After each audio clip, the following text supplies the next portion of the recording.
Okay. Acute history questions. What were you doing when you first hurt your knee?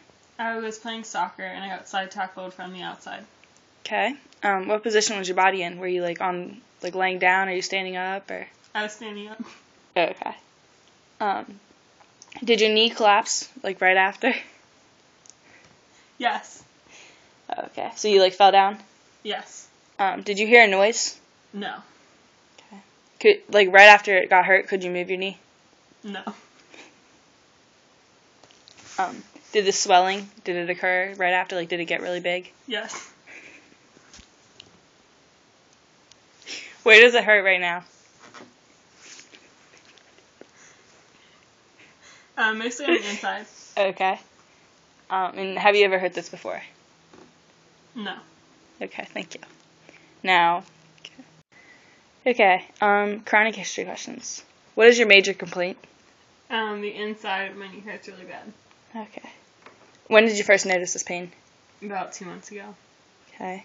And on a scale of 1 to 10, how much does it hurt? It's about 6. Okay. Is it always like that?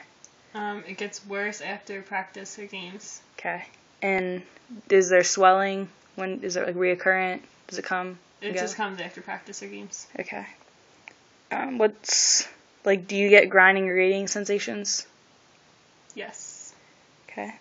And does it ever lock or catch? Yep. Does it feel like it'll ever give away? Not at all. Do you have pain when you go up and down stairs? Yep. Okay. And have you ever had any past treatments with your knee? I got it checked out about a month ago, but that was it. Okay. Observations. Just looking at them, they look good. The knee appears to be symmetrical. There's no swelling. Muscle atrophy is good. Equal amount of muscles. There's no deformity taking place. Bilateral comparison. Looks the same in both knees. And could I have my patient just stand up and walk?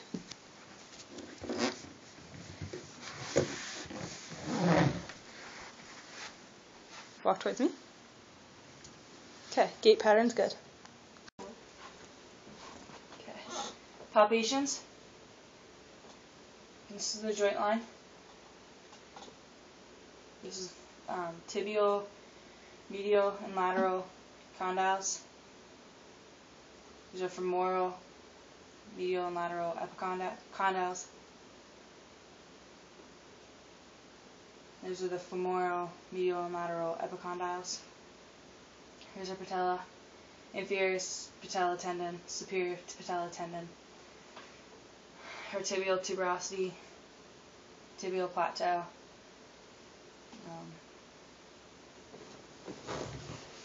Fibular head, fibula, tibia, femur.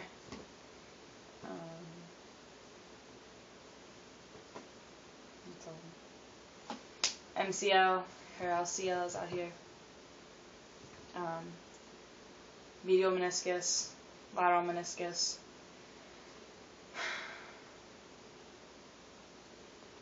Quad muscles, hamstrings.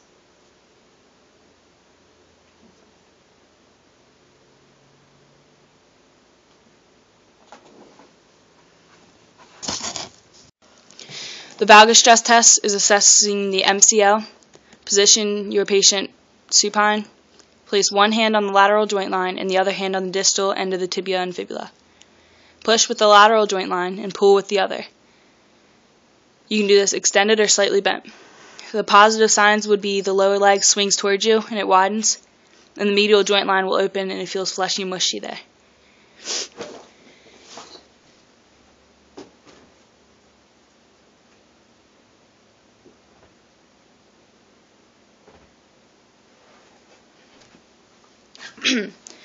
The Vera stress test assesses the LCL. Again, position your patient supine. Place one hand on the medial joint line and the other on the distal far end of the tibia and fibula. Pull through the medial joint line and push with the other. You can extend it or do it slightly bent. Positive of this would be the lower leg swings towards you and the lateral joint line opens and it feels fleshy and mushy on the inside.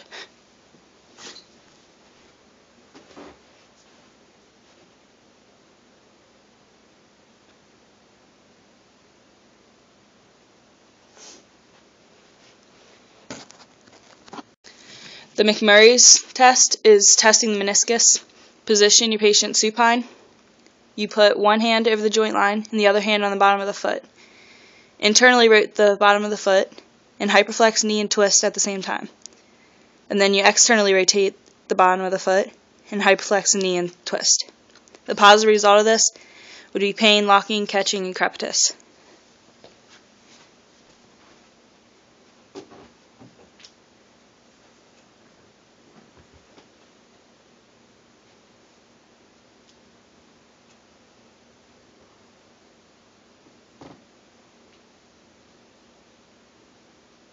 And then externally.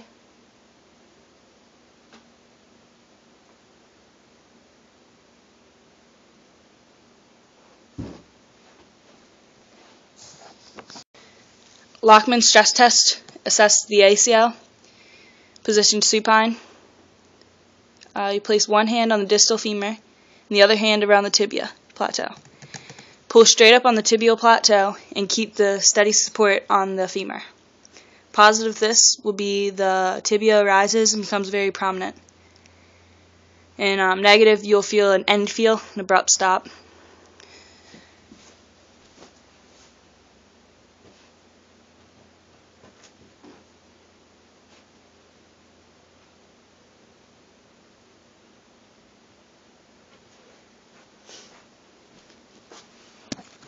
Anterior drawer test assesses the ACL.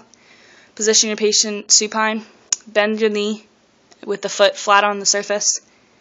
Sit on the foot with both hands around the tibial plateau. Pull forward towards you.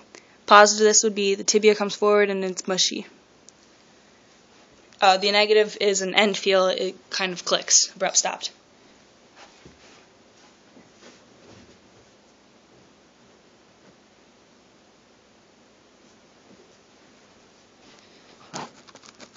The posterior drawer test assesses the PCL.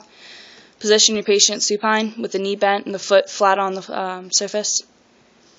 Sit on the foot with both hands on the tibial plateau. Push back on the tibia. The positive will be that you can push the tibia back and it's mushy. The negative would be an abrupt end feel.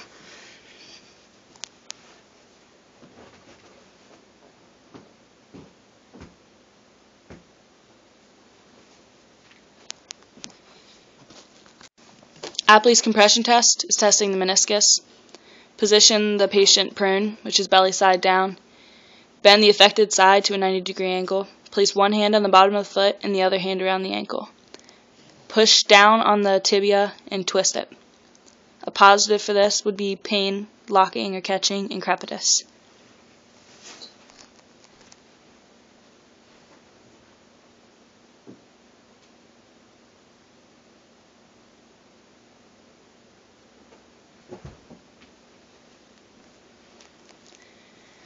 The next would be Apley's distraction.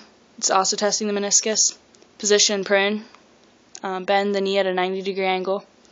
Place one hand on the ankle and the other hand pushing down on the femur. Pull up on the ankle and twist it. This will confirm a torn meniscus. The positive for this would be less pain and that it would be isolated to the meniscus.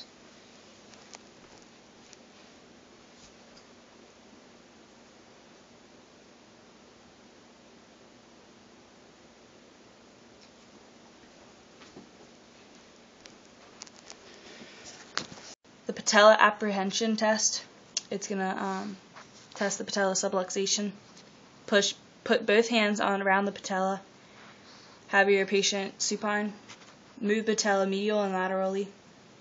Positive will be a fearful response. Your patient won't want you to do it.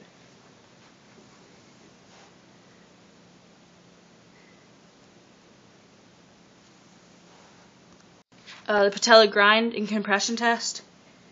It's testing the patellofemoral syndrome. It's you put both hands on the patella and you push down, position the supine,